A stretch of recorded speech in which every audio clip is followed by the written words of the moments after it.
Good morning, students. Welcome back to Community Health Nursing. Today, we are going to move into the second last unit of BSc Nursing fourth year. So, we are having two more units only left out, that is Unit 6 and Unit 7. So, today we are going to start with Unit 7, which comprises of total 20 hours, and we are going to study all the national health programs in this particular unit. All national health programs which is prescribed for you people as the syllabus part of BSc fourth year, and we will be studying the role of nurse under each of this national health programs. So today let us start with National Acute Respiratory Infection Control Program. So before entering into the program, we have to have a basic idea about what do you mean by acute respiratory infection. So already you people all have studied in your BSc second year in the epidemiological unit. What do you mean by an acute respiratory infection? So especially it affects the upper respiratory part and even the lower respiratory part. It has plenty of disease conditions, so we can grouply tell it as an acute respiratory infections. As you all know, these are some of the major causes worldwide, especially for the morbidity and mortality, especially focusing on children. So all the developing countries, they are having these issues. So like if we look into the statistical part, we can see that around 20 percentage of childhood, they all will be getting this acute respiratory infection. And even the death rate is also high for them, and even 90 percentage of such cases can lead to pneumonia, because as we all know, pneumonia is the complication of acute respiratory infection.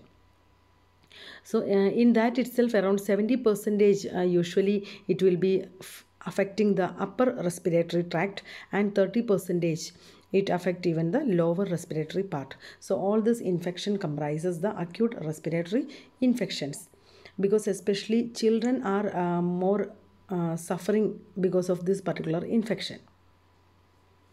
So when we look into, because I am not entering much into the disease part, because that already you people have studied in BSc second year. So in this particular unit, we are going to just study about the national health programs, what the country is totally doing for that. What the health programs, what are the health programs, or what are the strategies they have set in order to bring down this acute respiratory infections. As an overall part, when we tell the main aims, we can tell that the reduction to reduce the mortality of children less than 5 years of age due to pneumonia. Due to pneumonia, as we all know, the death rate is little higher among the children, especially those who are less than 5 years. That means the under 5 children are more affected. So we have to reduce the mortality rate, and we have to use the antibiotics rationally. We cannot give all the types of antibiotics, or we cannot give simply prescribe antibiotics for children. So we have to see what type of respiratory infection it is and what type of drug is needed for that particular child, by considering the weight of the child, or by considering the risk factors of the child. Sometimes the child may be malnourished, sometimes the child may be preterm baby. Taking all these things into consideration, we have to use the antibiotics rationally. That means with a reason we have to use the particular antibiotics. So as the strategy, we can tell the standard case management of acute respiratory infection. We have to have a standard case management. That means, like in mild case, what should be the treatment, in severe case what should be the treatment. All these things should be, we should have a standard case management. For that, we are going to see that in the further slides. Then next strategy is immunization. So of course, if we have a proper immunization, like especially the infections which are related to pneumonia, so those type of infections, if we have a proper vaccination, it can really get prevented in the younger ages. Then improved feeding practices, especially breastfeeding. So we have to focus upon Exclusive breastfeeding. I hope you all know the word meaning. What is exclusive breastfeeding? That means for the first 6 months, the baby should be taking only breast milk. They should not take anything else, even water also. They should not be supplemented in the first 6 months. After the 6 month only, the weaning will be starting. So the till 6 month, they have to get the exclusive breastfeeding, and after 6 months, along with the weaning, they have to continue the breastfeeding. So we have to improve this type of feeding practices so that the immunity will be more gained in the children, because as we all know, breast milk is the best part to give the primary immunity for a child. Then we have to educate the mothers how they have to handle the acute respiratory infection. If their child is having a rhinitis, or if the child, whether it is only rhinitis or whether the child is going towards a fever condition, or whether the baby is going towards a pneumonia condition, whether the baby is having breathing difficulty or any wheezing, so these type of things the mother should be able to identify. So for that, the mother should get a proper education. So these are the main focusing areas of acute respiratory infection control program.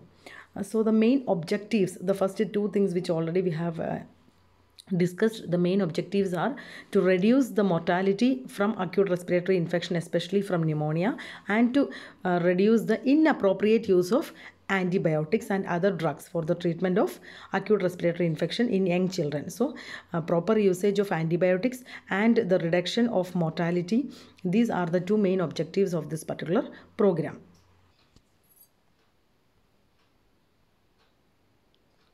Next is the acute respiratory infection control. So let us see how this program is really controlling the acute respiratory infection among the children. So first is improving the primary medical care services and developing better methods for early detection, treatment and prevention of acute respiratory infection is the best way to control ARI. So as we all know, not only this particular infection, whichever infection, especially among the childhood, the best method is to identify it early as possible. So if you are able to detect it as early, we can start the treatment also. And of course, it can really prevent the complications, or we can prevent the things going out of our hands. So we have to do the early detection. Second is the mortality rate due to pneumonia is reduced to treated correctly. So we have to reduce the mortality rate due to pneumonia is treated if treated correctly. So we have to think that if we are properly treating the pneumonia, then the mortality can be bring down, because pneumonia is the main death cause in all acute respiratory infection.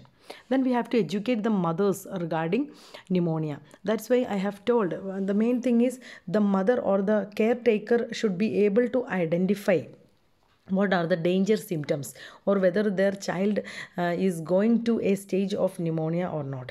So we have to educate the mother about pneumonia, because the compliance with the treatment and seeking proper care when child suffers determine outcome of the disease. Because the treatment also, they should have the proper compliance. What do you mean by compliance with the treatment? Compliance means they have to do proper follow-up. They have to take the regular medications. They should stick on to the treatment. That you mean by compliance of treatment. So they have to have the compliance of treatment, and if their child is suffering, so it is all up to the mother. If they are properly educated, then only these all treatment compliance can be followed. WHO recommendations for management of acute respiratory infection. So let us see the World Health Organization, what are they recommending for managing the acute respiratory infections. So clinical assessment. So they were telling the main thing, like how to identify it early as possible. So we have to do the clinical assessments, like history taking and management are very important. So we have to ask for the history, like history includes especially whether we have to ask whether any climate changes happened recently, because it is respiratory infection. So we all know that climatic factors has a major influence on that. So history taking is very, very important. So not only that, we have to ask whether the baby is was a preterm baby, whether the baby is feeding properly. All these things, history taking is very, very important. And we have to ask for the age of the baby, feeding habits of the baby, presence of fever, any convulsions, then irregular breathing. What is the breathing pattern of the baby? Because since the mother is feeding the baby, she will be able to monitor whether the child is having breathing difficulty or not. Because as we all know, a healthy child can only breathe properly and cry loudly. So if the baby is getting sick, of course there will be changes in the feeding habit, and the baby the baby will be restless. Sometimes the baby will be sleeping for a long time, very inactive, or in other condition the baby will be loudly crying, will not be able to. So if the baby is not crying, means of course the baby is tired. We have to look into why it is so. And if the baby is not feeding properly, the baby is not sucking the breast milk, so these things the mother should be able to identify. And how is the breathing pattern, whether the baby is taking long breath or the baby is taking very fast, the baby is having very fast respiratory rates. These all things the mother has to monitor, and these all things should be conveyed to the doctor during the clinical assessment. And history of treatment during the illness. So what was the treatment history, and how is the activity of the baby, whether the baby is active or very inactive. All these things should be done in the clinical assessment part. Then in the physical examination, the breath they have to count for 1 minute. So in 1 minute, what is the breath count? So breathing count depends on the age of the child. The count, we have to count the respiratory rate for at least 1 minute. So fast breathing is present when respiratory rate is 60 breath per minute or more in a child less than 2 months of age. So if the child is less than 2 months of age or not, during that time the baby will be having more respiratory rate. So if the baby is having fast respiration like more than 60 breath, then of course we have to look for the treatment options. The next is if the respiratory rate is 50 per minute or more in child aged 2 years. So 2 months up to 12 months.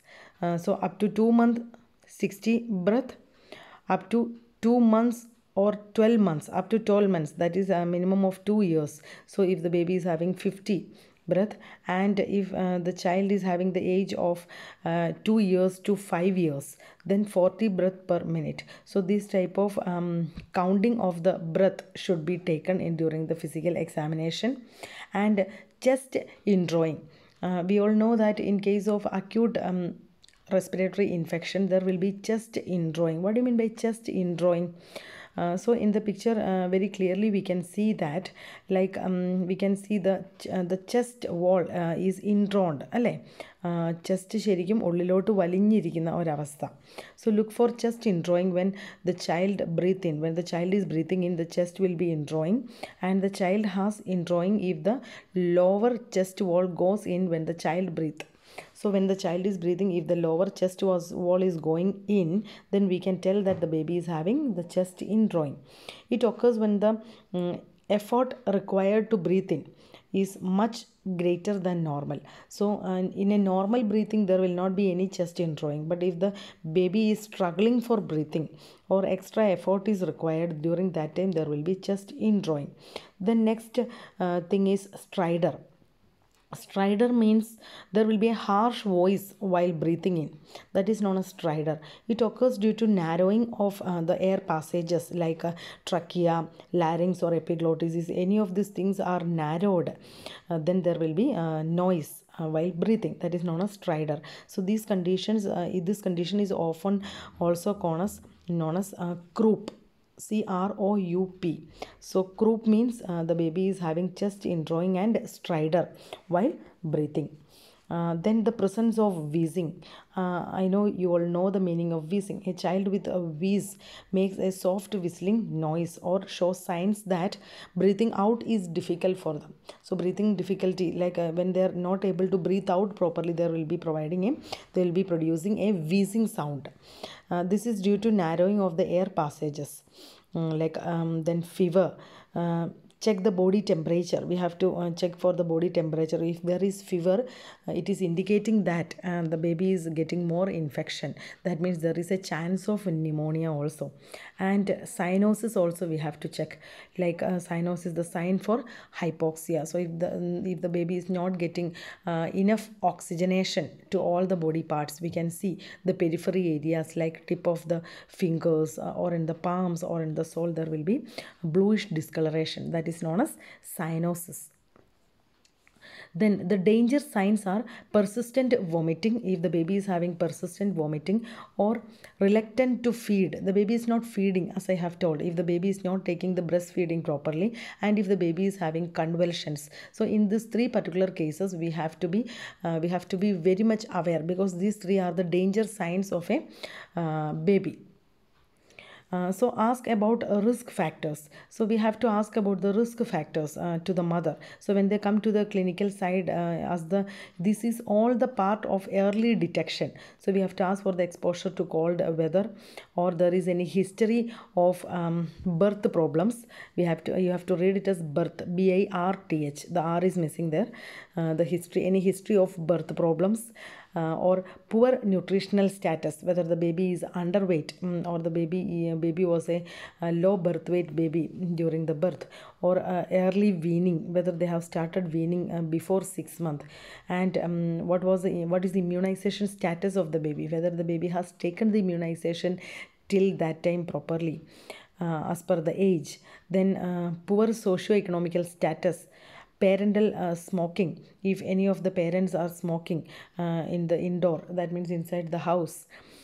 Chronic use of drugs, that means if the baby is taking any drugs for long time, or even if the mother has also been taking during the pregnancy, especially like if the children, those who are from the birth onwards, if they are taking some sort of medications, it will really affect their immunity. So the chronic use of drugs of the baby should be considered, and even the family history also.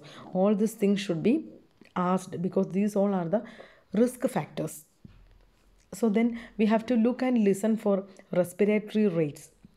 So we have to see the respiratory rate and tachypnea for 3 months. Tachypnea means there is fast breathing. That means a fast respiratory rate beyond normal is known as tachypnea. So if there is tachypnea for 3 months, and that means more than 60, and if there is 3 months to 1 year, if it is more than 50, and for 1 year to 4 years of age, if there is more than 40 respiratory rate, and in case of 5 years, if the respiratory rate is more than 20. So in these conditions, we have to monitor the child. Then chest drawing we have to see. Then we have to listen for the sound of breathing stridor, and listen for the wheezing. Is it recurrent, or in between only there is wheezing, or we have to look for the cyanosis. See if the child is abnormally sleepy. That's what I have told. If the baby is totally not at all able to wake up, very difficult to wake, the baby is totally sleeping, that means we have to be careful. And body temperature we have to check. So if the baby along with the respiratory symptoms, if the baby is having fever, then we have to suspect for pneumonia. And the signs of malnutrition also, like marasmus, kwashiorkor, if the baby is malnourished. So these all things we have to keep in mind. And in case of malnourishment, we have to in malnourishment case, if malnourishment is present, it is very high risk for the case fatality rate. That means then the death rate can be increased a lot. So if the child is malnourished, we have to be very, very careful.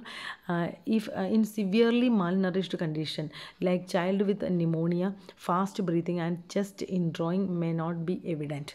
So like, because already the baby is malnourished, and the signs and symptoms of kwashiorkor and marasmus you all know. So already there will be skinny appearance of the baby, and the chest will not be able to assess properly. So that child with pneumonia, fast breathing and chest indrawing may not be evident, and impaired or absent response to hypoxia, and a weak or absent cough reflex. Sometimes even the baby will not be able to have even a cough reflex, or the baby will not be having fever even. There will be hypoxia.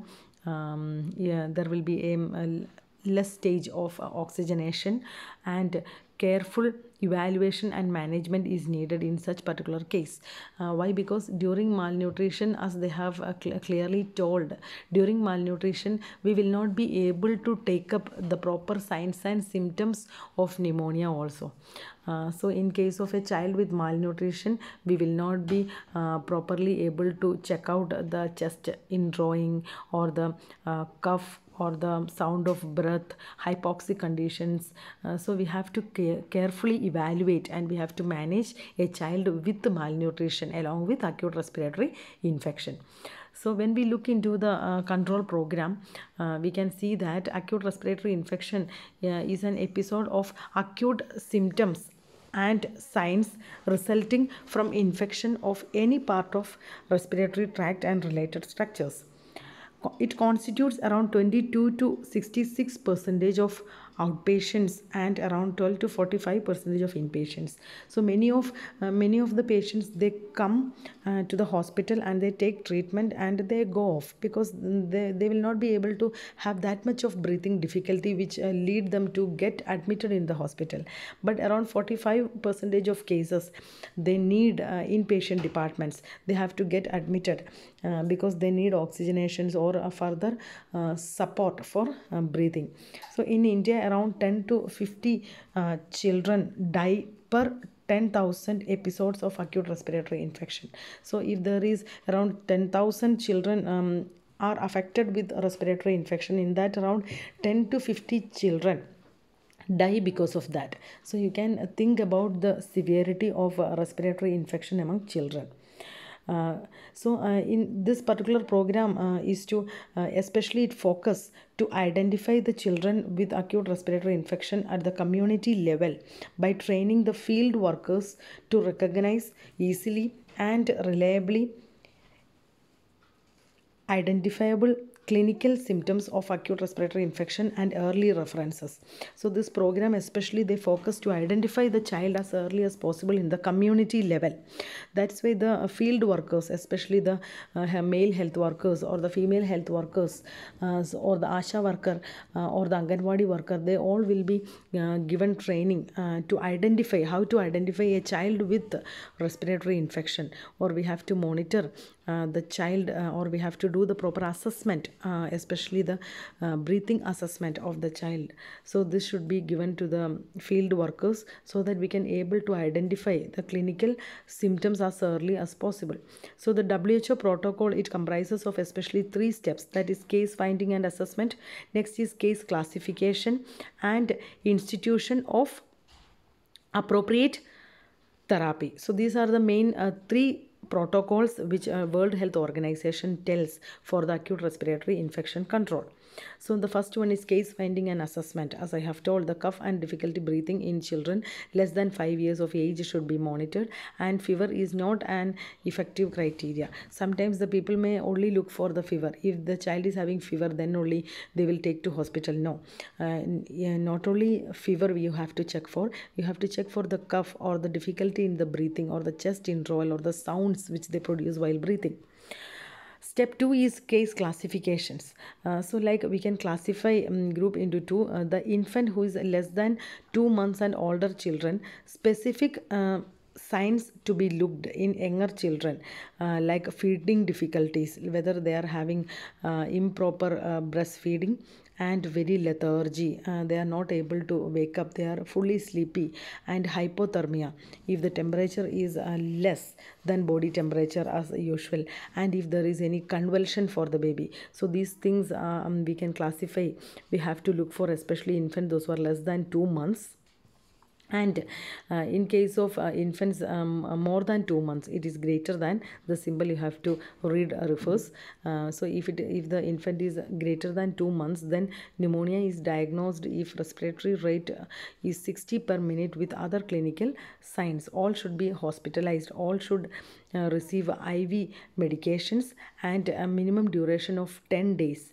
And there is a combination of antibiotic which is given, that is the ampicillin and the gentamicin combination they used to start with. So these all things should be started immediately. in case of a respiratory infection. So third one is institution of appropriate therapy. So appropriate therapy, that's what they were focusing, that only rationalized use of antibiotics should be there. We cannot advise or we cannot prescribe any of the antibiotics to the child. We have to see the age of the child, weight of the child, and other comorbidities of the child like malnutrition, birth weight. All these things we have to think, and we have to start with the proper antibiotics. So the when we look into the preventive aspect, breastfeeding infants exclusively, like we should not provide any other food or any other feedings, even water also, as I have told. First 6 months they should get exclusive breastfeeding for the first 6 months, because it gives excellent nutritional value, or it really provides the mother's antibodies also, so that the baby will be well protected. So breastfeeding is having that much of importance in the immunity of a child. Avoiding irritation of the respiratory tract by indoor air pollution, like if any of the house members are smoking, or if they are having cooking facility inside the house without any smokeless kitchen. That means if there is any smoky presence of cooking habits inside the house. And avoid the use of dried cow dung, because in some areas into the deep villages we all know that they use the dry cow dung, അല്ലേ? ചാണകം ഉണങ്ങിയതൊക്കെ അവർ തീ കത്തിക്കാനായിട്ട് ഉപയോഗിക്കും. So such type of indoor fires we have to reduce. So we have to keep the baby away from such type of irritating smokes.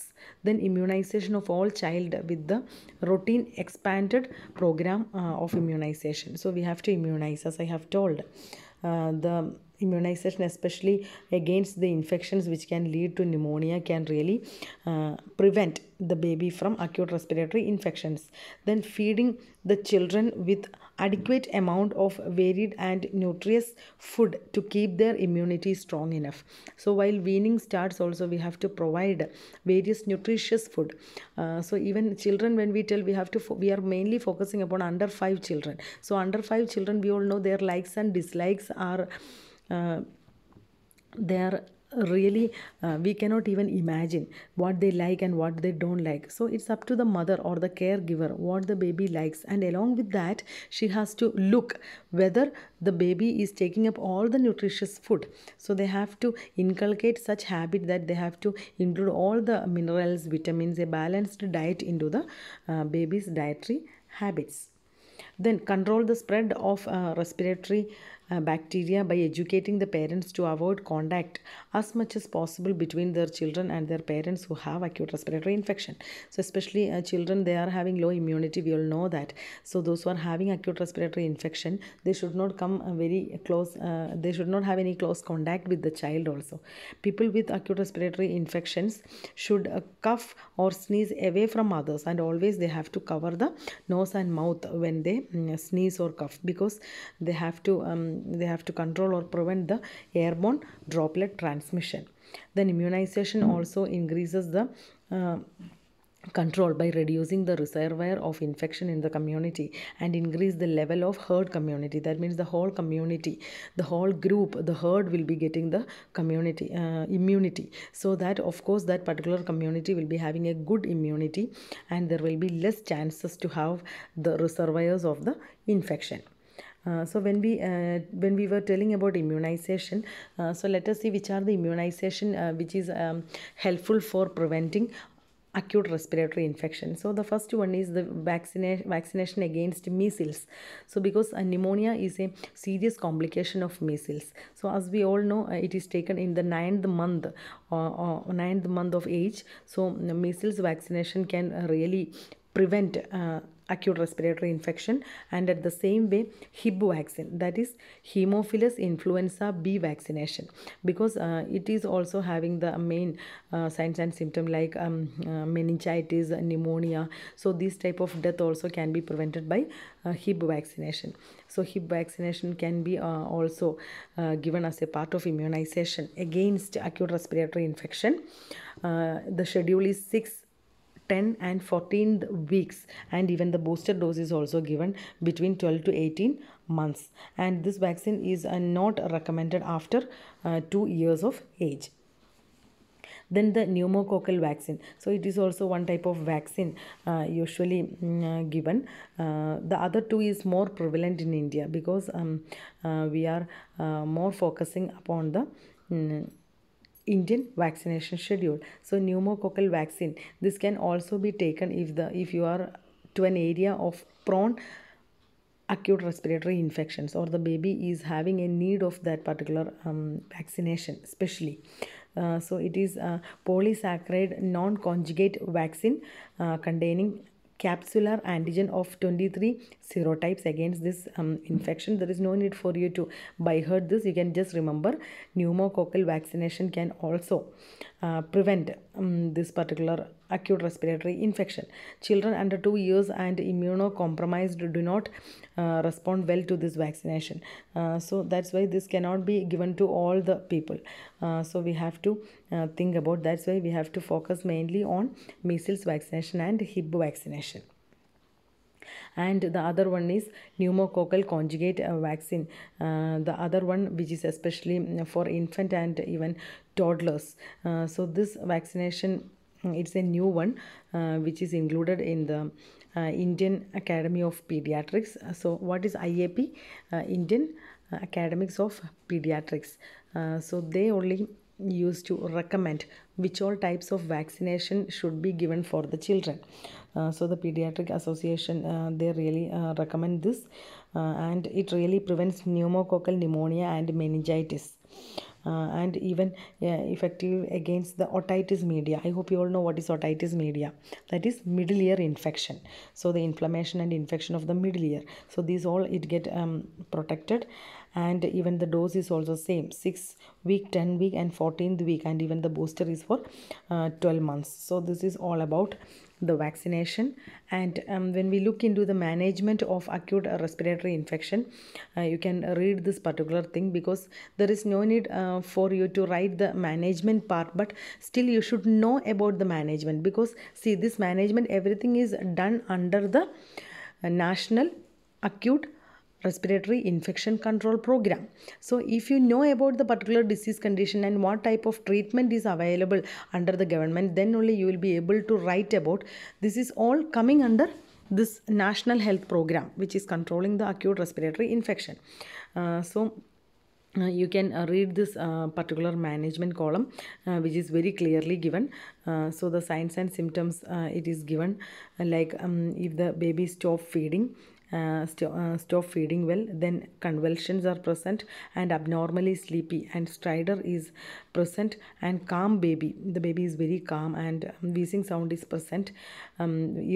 Either there will be fever or there is low body temperature. So all these conditions, it is really very severe, and we have to refer the child immediately to the hospital, and we have to keep the baby warm during the referral time, and the first dose of antibiotic can be started. The same way you can see the other things also, like severe pneumonia, and if there is no pneumonia, we can go for the home care also. Then in case of a child aged 2 months, so this one we were telling about the children below 2 months. So in case if the child is below 2 months, and if the child is having more than 2 months up to 5 years, that means after from 2 months to 5 years, again the treatment is option is also little different. So it is also, there is no much difference. By reading you will be able to identify that. In maximum cases, like if there is pneumonia, we have to start with the antibiotics, and if there is no pneumonia, only little cough and cold is present, means only home treatment or domiciliary treatment is enough for the child during that time. So this is about the management of acute respiratory infection and the prevention of acute respiratory infection. Like as I have told, we have to health educate the mother or the caretaker of the child, because especially we are focusing it into the under 5 children. So educate the mother or the caretaker how to identify it early, and keep child warm. We have to keep the child warm, and we have to immunize the baby. Immunization is very important. As per the age, they have to undergo the immunization schedule, and nutrition is a main factor. The baby should not have malnutrition at all. If the baby is having malnutrition, then the danger is so high. So nutrition should be taken care. Then prevent nearby smoking. So if any of the parents are smoking, or if they have indoor smoke kitchens, then they have to take care of the baby. Then personal hygiene should be maintained. If any of the elders or any of you having respiratory infection, you should not go near to the child. The child should be kept away so that the baby will be safe from the respiratory transmission. And we have to visit the doctors, like if any of the respiratory symptom, as we have discussed, any sound while breathing, or if you feel that your baby is having difficulty in breathing, or chest indrawing is there, or any stridor or any wheezing sound, or if your baby is sleeping for long time and very inactive, and if the baby is not sucking properly, not breastfeeding properly, and all these things, you have to go to the doctor. So these all are the preventive aspect of acute respiratory infection. So under this national program, all these things are even the health workers are getting training for identifying all these things. So this is all what is you have to study under the national acute respiratory infection control program. So I hope it is not present in K-Park. So it will be better if you can write a small short note about this particular program. The upcoming national health programs, everything is available in K-Park. So there is no need for you to write any notes. Everything is given in K-Park. You can follow after listening to my lecture, you can read your K-Park textbook and you will be able to follow that. This thing, it is not there, so you can just read online sources as well as my notes also. Thank you, students.